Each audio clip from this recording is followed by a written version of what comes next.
السلام عليكم ورحمة الله، ازيكم حبايبي؟ تعالوا بقى النهاردة نعمل مع بعض شوية بامية. تمام، بحتة ليا كده، ونشوف بقى الجمال والحلاوة دي. معانا بقى هنا كيلو الا ربع بامية، نضفينها طبعا، غسلناها وقمعناها. معانا راس توم، معانا بصلاية كبيرة حلوة كده نقطعها مفروم صغير، ومعانا قرن فلفل. تمام، حطينا بقى الزيت بتاعنا، وده حتة ليا، دهن الليا يعني، هنقطعها قطع صغيرة ونحطها مع الحلة في معلقة الزيت.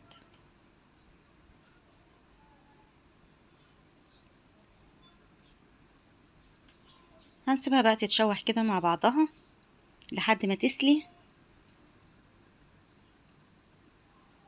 تمام بالظبط كده.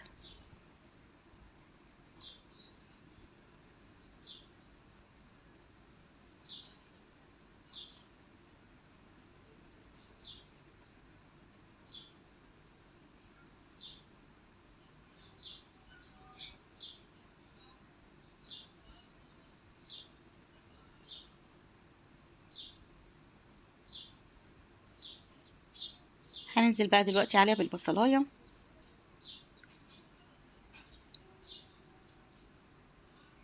البصلاية منعمينها خالص في التقطيع.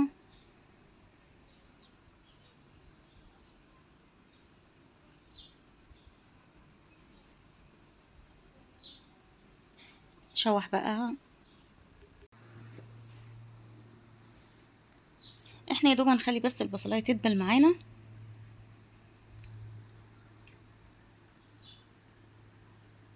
طبعا حتة الدهنة الضاني اللي انتي بتحطيها يعني بتودي البامية في حتة تانية والله خالص، للأحلى يعني. معانا بقى راس توم كده حلوة محترمة، هندقها مع الفلفل ده، قرن فلفل شطة.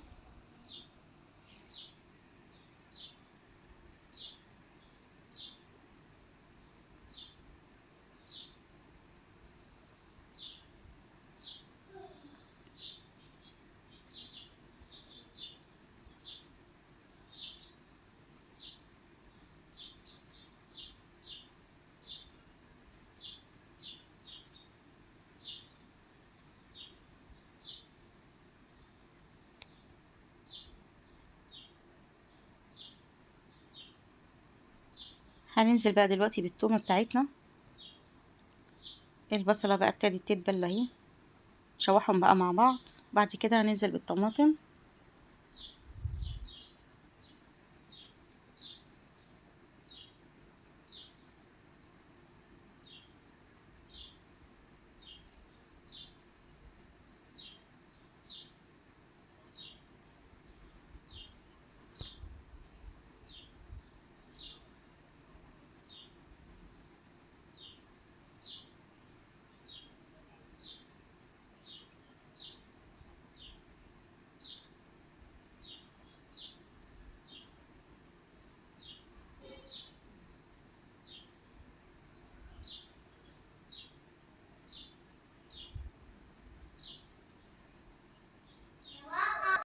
هننزل بقى دلوقتي بقطعة زبدة، تديها برضو طعم احلى.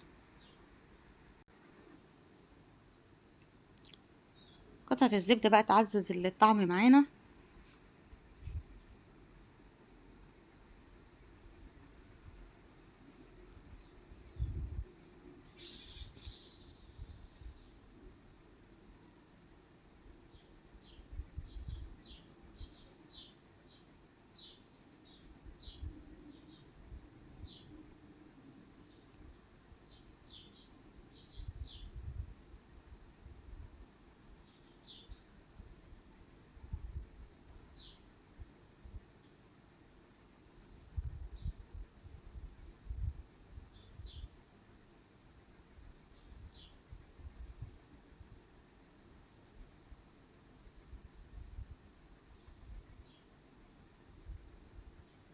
تمام، هننزل بقى بالطماطم بتاعتنا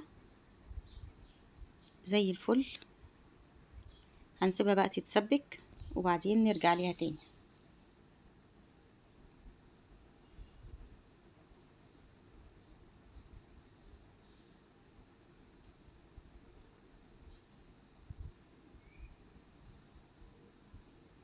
نعمل بقى الرز بتاعنا بقى دلوقتي. ادي الحلة، شوية زيت، وهننزل بقى بالرز ونشوحه، وبعدين نضيف له قطعة الزبدة. طبعا لو السمنة عندك بننزل مع السمنة مع الزيت على طول، انما هنا انا هحط زبدة فعشان ما تتحرقش بحطها مع الرز واحنا بنشوحه. تمام.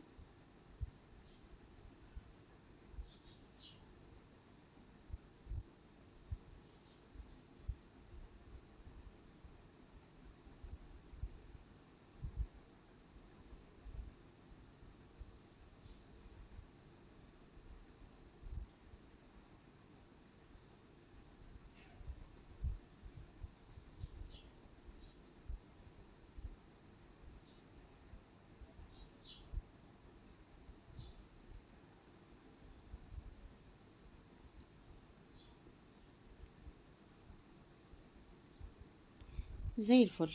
الرز بتاعنا بدأ يتشوح يعني يتشوح.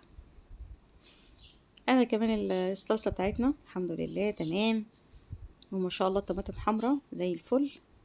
هنحط لها بقى البامية ونقلبها تقليبة كده ونقفل عليها، نقفل الحلة،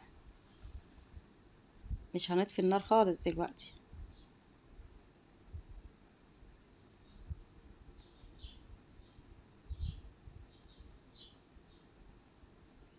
هذا الرز بتاعنا سقيناه، يعني طبعا لما بيتشوح بتحسي ان هو ابتدى يخرفش كده في الحلة وينشف من ميته. وده اكلتنا، طبق البامية الجميل مع طبق الرز. طبعا بقى اللي يحب يعصر ليمون يديها بقى ليمون ورغيفين عيش وبألف هنا. سهلة وبسيطة. في رعاية الله، السلام عليكم.